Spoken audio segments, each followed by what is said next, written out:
नमस्कार विद्यार्थियों, welcome to math pi channel. और यहाँ पर हम बात करने वाले हैं बेसिक फंडामेंटल मैथमेटिक्स, जो कि टीचर एग्ज़ाम्स, चाहे वो यूपी टेट हो, एमपी टेट हो, राजस्थान की जो भर्ती है RPSC first grade, second grade और रेट पात्रता परीक्षा, या फिर रीट मेन एग्ज़ाम्स, DSSB, इन सारे एग्ज़ाम्स को लेकर हम एक ऐसा कंटेंट तैयार करने वाले हैं जो कि इन सभी एग्ज़ाम्स में लगभग श्योरली इन टॉपिक्स को लेकर प्रश्न पूछे जाते हैं। जिसमें हम आगे बढ़ चुके थे वो था हमारा टॉपिक नंबर सिस्टम, संख्या पद्धति में हमने पिछले वीडियो में संख्याओं की परिचय और उनके गुणधर्म को लेकर हमने चर्चा की थी, जिसका लिंक आपको डिस्क्रिप्शन में दे रखा है। वहां से आप उन जानकारियों को सीख सकते हैं। साथ ही साथ हम आगे और अगले वीडियो में हम बात कर चुके थे अभाज्य संख्या को लेकर, और हम इसी कड़ी में आपको जो होमवर्क दे रखा था उस होमवर्क पर चर्चा करते हैं विद्यार्थियों। खासकर हमारा जो सवाल था वो ये था कि 6480 के सभी अभाज्य गुणनखंडों की संख्या क्या होगी। तो सबसे पहले आपको इसका क्या करना पड़ेगा, अभाज्य गुणनखंड करना पड़ेगा। किससे विभाजित करते हैं? सबसे पहले 2 से करते हैं। तो यहाँ पर 3 2 4 0। फिर किससे विभाजित करेंगे? 2 से। 2 एकम 2, 2 छंग 12, 2 दुआ 4 0। फिर 2 से विभाजित करेंगे, 2 8 16, 2 एकम 2 0। फिर 2 से विभाजित करेंगे, 2 चौक 8। फिर 1 से विभाजित नहीं होगा, 2 संख्या लेंगे, इसका मतलब यहाँ 0 लगा देंगे। 2 पंजे 10। क्या अब ये 2 से विभाजित होगा क्या? नहीं। तो क्या 3 से विभाजित होगा? तो 3 के विभाजकता का नियम क्या है कि सभी अंकों को जोड़ लेते हैं। 5 0 5 और 5 में 4 जोड़ेंगे तो 9। क्या 9 में 3 का भाग जाएगा? बेसिक सी बात जाएगा, इसका मतलब 3 भी ले सकते हैं अपन। तो 3 एकम 3, 3 तिया 9 और 3 पंजो 15। फिर क्या ये 3 से विभाजित हो रहा है? क्या देख लेते, 5 और 3 8 और 1 9। 3 से विभाजित निश्चित तौर पर हो रहा, तो 3 ले लिया अपन ने। तो यहाँ पर 3 लिया अपन ने, तो 3 चौक 12 और 1 बचा 15 हो रहे, तीनों 5 15। फिर क्या ये 3 से विभाजित हो गया? क्या वापस 9 योग आ रहा है, 3 से विभाजित होगा है। 3 एकम 3, तीनों पंजो 15। फिर क्या 3 से विभाजित होगा? तीनों पंजो 15। क्या 5 से विभाजित होगा? निश्चित तौर पर 5 से विभाजित होगा। अब सभी अभाज्य गुणनखंडों की संख्या पूछी थी, तो 2 की घात कितनी आ रही है? 1 2 3 4। कितनी बार आ रहा है? 4 बार आ रहा है। तो 2 की घात 4 इंटू 3 कितने बार आ रहा है? 1 2 3 4। कितने बार आ रहा है? 4। 3 की घात 4। और 5 कितने बार आ रहा है? 1 बार आ रहा है। इसका मतलब यहाँ पर सभी अभाज्य गुणनखंडों की संख्या कितनी आ रही है? 4 4 8 और 1 9। अभाज्य गुणनखंडों की संख्या आ रही है आपके पास 9। और जो इससे जुड़े हुए प्रश्न बनने की संभावना थी, जिन पर हमने डिस्कशन किया था कि यदि अभाज्य गुणनखंडों की संख्या पूछे तो यहाँ पर 9 आ रही है, और यदि सभी अभाज्य गुणनखंडों की संख्या पूछे, क्या नाम आ रहा है? सभी अभाज्य गुणनखंडों की संख्या अगर पूछते हैं आपसे, तो क्या करना है कि जो भी घातें रहती है उनमें एक एक जोड़ के आपस में गुणा करना है। 4 में 1 जोड़ा तो ये हो गया 5, फिर 4 में 1 जोड़ा हो गया 5, और 1 में 1 जोड़ा 2 हो गया 25, और 25 दुआ 50 होता है। तो सभी अभाज्य गुणनखंडों की संख्या कितनी होगी? 50 होगी। अगला प्रश्न इसी कड़ी में हम देख लेते हैं, सभी गुणनखंडों का योग।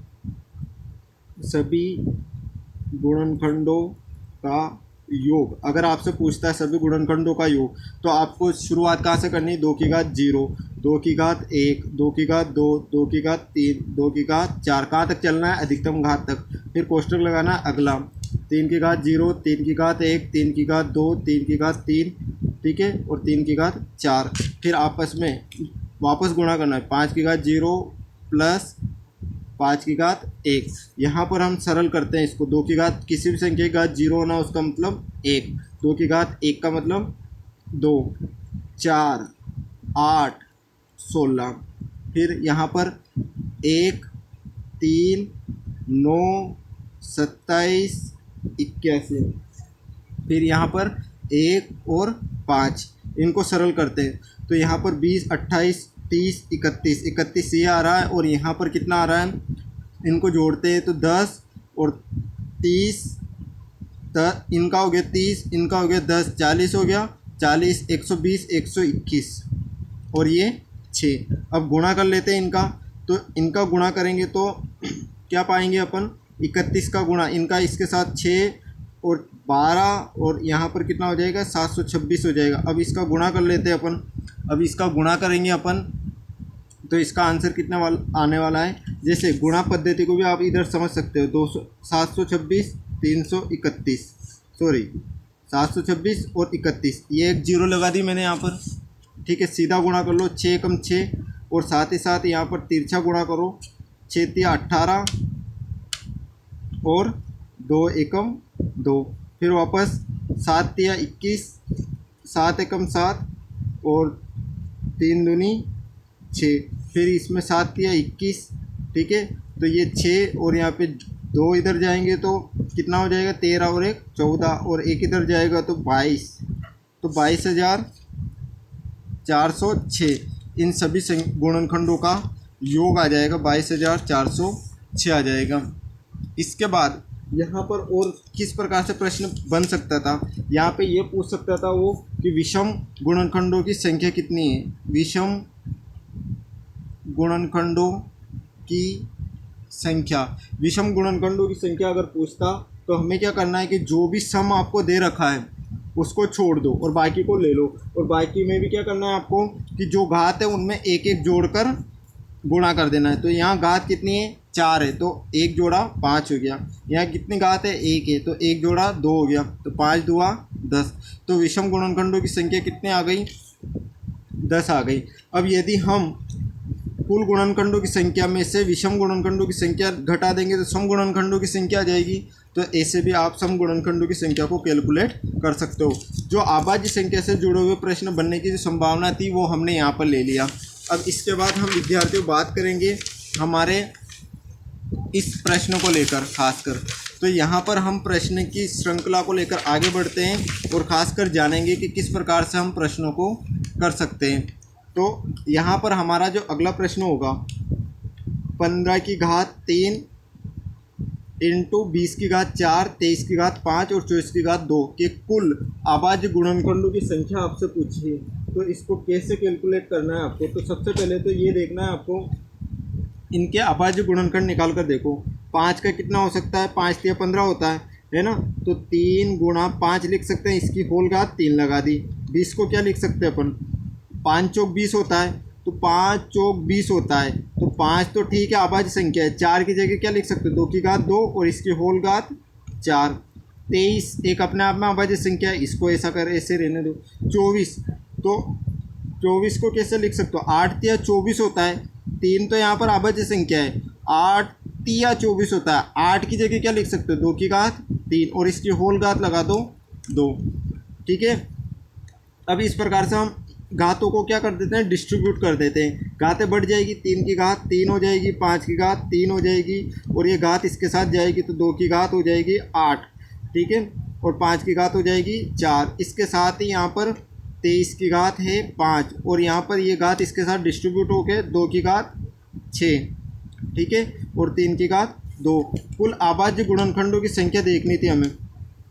तो देखो आप यहाँ पर क्या मिल पा रहा है, यहाँ पर आपको देखने में मिल रहा है कि इन अभाज्य गुणनखंडों की घात जो रहेगी, जैसे 2 है, 2 की घात कितनी है 6 और 2 है यहाँ पर, 2 की घात कितनी है 8, तो 2 की घात कुल कितनी हो रही है हमारे पास 14। कितनी हो रही है 14 हो रही है। 3 कितनी घात 3 की घात 3 यहाँ है और 3 की घात 2 यहाँ है, तो 3 और 2 5। फिर इसके बाद 5 की घात 3 यहाँ है और 4 यहाँ है, तो कितना हो गया 5 और 3 यहाँ पर कितना 5 और 4 कितना हो गया 7 हो गया, तो 5 की घात 7। इसके बाद 23 की घात कितनी है 5। अब हमें क्या करना है कुल अभाज्य गुणनखंडों की संख्या देखनी थी। 14 और 5 19, 19 और 7 यहाँ पे 26 और 26 और 5 कितना हो जाएगा 31। तो कुल अभाज्य गुणनखंडों की संख्या, कुल अभाज्य गुणनखंडों की संख्या में हम क्या करते हैं घातों का योग कर देते हैं, इसका मतलब 31 इसका सही आंसर होगा।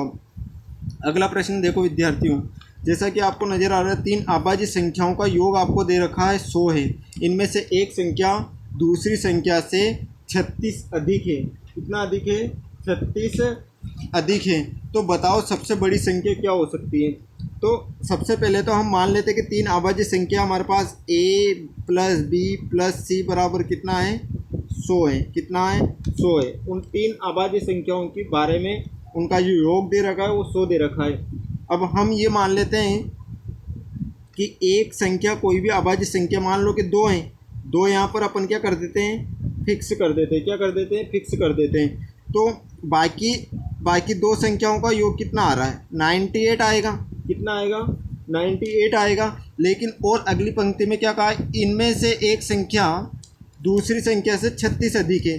तो माना कि 36 अधिक है, एक संख्या दूसरी संख्या से 36 अधिक है, इसका मतलब जोड़ देंगे तो बराबर होगा या नहीं होगा? इसका मतलब ये इस स्टेटमेंट को, जब ऐसा स्टेटमेंट आप देखने को मिले तो आपको ये समझ लेना है कि एक संख्या दूसरी संख्या से 36 अधिक है, इसका मतलब उनका अंतर 36 है।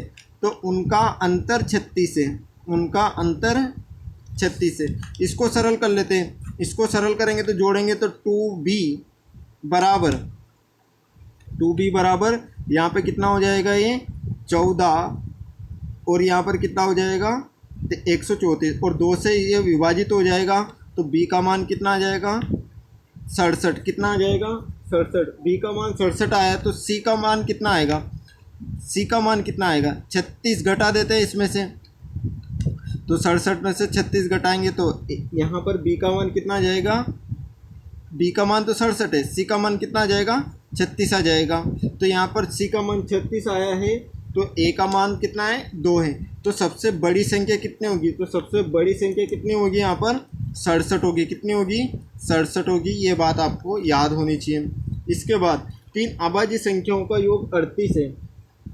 तो सबसे बड़ी संख्या कौन सी होगी? तो यहाँ पर भी वही बात है कि अपन 3 अभाज्य संख्याओं का योग कर लेते हैं, 38 है। और यहाँ पर फिर वापस से हमें ये फिक्स याद रखना है कि फिक्स है, ये 2 फिक्स कर दिया अपन ने, तो बाकी संख्या 2 फिक्स कर दिया, तो इनका योग कितना आ रहा है? 36 आ रहा है। इनका योग कितना आ रहा है? 36 आ रहा है। तो अब हम क्या करेंगे? यहाँ पर इनमें से इन दोनों संख्याओं का योग, ऐसी संख्या जिनका योग तो 36 आए लेकिन वो कैसी संख्या हो? अभाज्य संख्या हो। तो ऐसी संख्या कौन सी हो सकती है? अभाज्य संख्या अगर हम और छोटी सी देखें, जैसे 2 से बढ़कर 3 देखें, तो 3 एक अभाज्य संख्या, 3 घटाएंगे तो यहाँ पर 33 होगा, और 33 अभाज्य संख्या होती नहीं है, तो यहाँ पर 36। तो अगर अपन 5 लें, 5 अपन ने लिया, तो 5 में अब 36 में से 5 घटा दिया तो बचा 31। तो क्या 31 अभाज्य संख्या है? डेफिनेटली 31 अभाज्य संख्या है। इसका मतलब सबसे बड़ी संख्या कौन सी होगी? वो होगी 31। क्या होगी? 31 जो है सबसे बड़ी संख्या होगी। ऐसे कैलकुलेट आपको करना है। इसके बाद अगला प्रश्न देखो, यदि a b c d 4 विभिन्न अभाज्य संख्याएं हैं, a सबसे छोटी अभाज्य संख्या है, तो a b c d का मान क्या होगा? इसके लिए आपको 4 विकल्प दे रखे हैं, वो ये हैं: अभाज्य संख्या, परिमेय संख्या, सम संख्या और नोट। तो यहाँ पर आपको क्या करना है कि मान लो कि सबसे छोटी अभाज्य संख्या कहाँ है, इसका मतलब सबसे छोटी अभाज्य संख्या कितनी है? 2 है। अब जब 2 हैं और आपस में इनका गुणा होगा, तो जब अभाज्य संख्याओं का गुणा होगा तो निश्चित तौर पर परिमेय संख्या तो मिलेगी से, जरूरी थोड़ी अभाज्य संख्या, भाज्य संख्या भी हो सकती है। तो यहाँ ये तो विकल्प हो गए नहीं, परिमेय संख्या होगी और सम संख्या मिलने के चांसेस हो सकते हैं। यदि अपन अभाज्य संख्या में सबसे छोटी ले ली अपन ने 2, और एक अभाज्य संख्या होती है 5 भी होती है, और इनका गुणा करने पर आपस में कौन सी संख्या मिलती है? 0 वाली संख्या मिलती है। 1 0 भी मिल सकता है, 2 0 भी मिल सकते हैं। तो यह सम संख्या भी, तो यहाँ पर इसके मल्टीपल ऑप्शन करेक्ट होंगे, बी और सी इसका करेक्ट आंसर होगा। इसके बाद अगला प्रश्न है, a+2 a+4 अभाज्य संख्याएं, तो a का संभव मान क्या होगा? यदि हम सबसे छोटी अभाज्य संख्या लेते हैं 2, a बराबर 2 लिया अपन ने, तो संख्याएं क्या बनेगी? 2 4 6। तो ये संभव मान, ये अभाज्य संख्या का रोल प्ले कर ही नहीं रही है। 3 लेते हैं, 3 लिया अपन ने, तो 3 और 2 5, और 3 लिया तो यहाँ पर 7। ये अभाज्य संख्या है। इसका मतलब a का संभव मान क्या होगा? a का संभव मान होगा 3। क्या होगा? 3। इसके बाद हम अगले संख्या पर लौटते हैं। ये अभाज्य संख्या से जुड़े हुए सारे कॉन्सेप्ट अपन ने ले लिया। अब संयुक्त संख्या यानी भाज्य संख्या, जो अभाज्य संख्या के गुणधर्मों की पालना नहीं करती है, वो संख्या कहलाती है भाज्य संख्या। और यहाँ पर 4 जो है, एक सबसे छोटी संयुक्त संख्या है। 4 एक सबसे छोटी संयुक्त संख्या है। और डाटा आपको ये याद रखना है कि 1 से लेके 100 तक कितनी भाज्य संख्या है, कितनी भाज्य संख्या है। तो आपको क्या बताना है, 74 है। कितनी है, 74 है। और इसके बाद आपको ये याद होना चाहिए कि अगली संख्या किस प्रकार से हो सकती है। तो आपको याद रखना है सअभाज्य संख्या। सअभाज्य संख्या कहते किसे हैं, इसको इंग्लिश में बोला जाता है को प्राइम नंबर। को प्राइम नंबर, को प्राइम नंबर को क्या कह सकते हैं कि ऐसी अभाज्य संख्या, ऐसी संख्या कोई सी भी हो सकती है, ऐसी संख्या जो कि दोनों एक दूसरे से विभाजित नहीं करे। जैसे कि अगर मैं ये कहूँ कि इधर है 2 और इधर है 3, ये दोनों सअभाज्य संख्याएं कहलाएगी। या फिर इसको ऐसे कह सकते हैं कि इनमें से कुछ ना कुछ कॉमन संख्या मिल रही है क्या, नहीं मिल पा रही है। या फिर ऐसे कह सकते हैं कि इनका HCF क्या होना चाहिए, 1 होना चाहिए। कॉमन फैक्टर कितना होना चाहिए, जिसका कुछ नहीं होता उसका 1 होता है।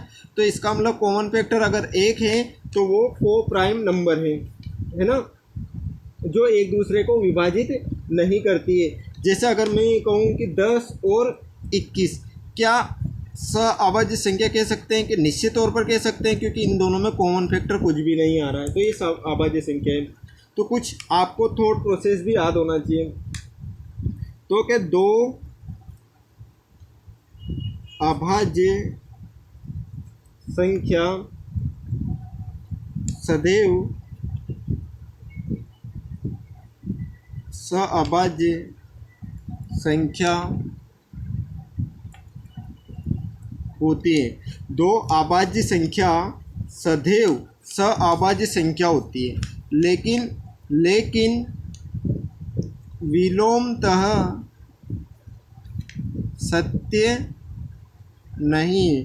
जैसे कि हम ले लेते हैं 2 और 3, 2 और 3 2 अभाज्य संख्या है, तो ये सअभाज्य संख्या भी होगी, क्योंकि इनमें कोई भी कॉमन चीज़ नहीं आ रही है, कॉमन चीज़ नहीं आ रही है। लेकिन ज़रूरी नहीं है कि सअभाज्य संख्या अभाज्य हो। जैसे कि अपन 10 और 21 वाला उदाहरण लिया था, तो ये सअभाज्य संख्या तो है, लेकिन ये भाज्य संख्या है, अभाज्य थोड़ी है। ये कौन सी संख्या है, अभाज्य संख्या नहीं होती है। कौन सी संख्या है, भाज्य संख्या है। तो विलोम इसका सत्य नहीं है। लेकिन अभाज्य संख्या सदैव सअभाज्य होती है, लेकिन इनका विलोम सत्य नहीं है। सअभाज्य संख्या का जो HCF होता है, सअभाज्य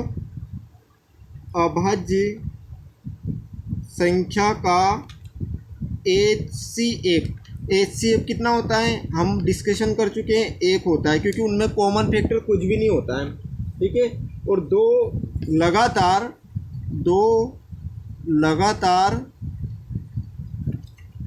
प्राकृत संख्याएं